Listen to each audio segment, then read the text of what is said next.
Hi everyone. This is a video about self-confidence, something that comes up a lot in therapy. People often describe themselves as having low self-confidence or even no self-confidence. But what does that really mean?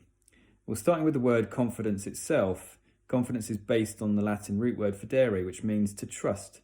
So when we talk about having lack of self-confidence, it's really lack of trust in the self. And a useful way of understanding the self in context of the overall person is really the self is the captain of the ship. And the captain's job quite clearly is to get the ship where it needs to go and to do so safely in a way that avoids the choppy waters and the rocks and running aground and all of that stuff. And they do this through means of instruments and charts, and the most important of those instruments arguably is the compass. Now we can think about our emotions as our own onboard subconscious compass. Our compass gives us signals of which is north and south and how to get around by sending us messages through our emotions of anger, sadness, happiness, anxiousness, and all things besides.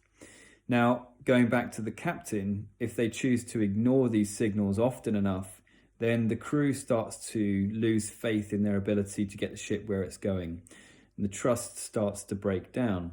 Now, if the captain does this often enough and for a long enough time and refuses to take on board those signals and chooses to disregard what's being communicated from the subconscious, then the crew starts to lose that faith. And if, in extreme examples, they may decide they're going to take over, the self becomes obscured, the captain gets taken over, and the crew performs effectively a mutiny. And this is very often what happens when people feel a sense of generalized anxiety.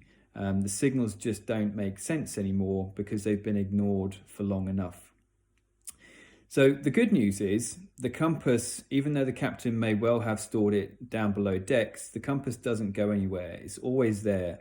It may just need some recalibrating and for the captain to relearn how to actually read those signals effectively and in a way that can be reliable. And this is a process which is often part of the work we do in therapy, is helping somebody to reconnect with their emotions and to understand how to act upon them appropriately and effectively. And at that point, the self can be once again reliable, can be trusted, and self-confidence can be restored.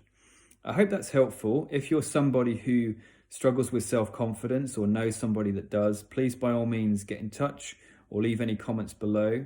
Thank you for watching, and I'll see you again soon.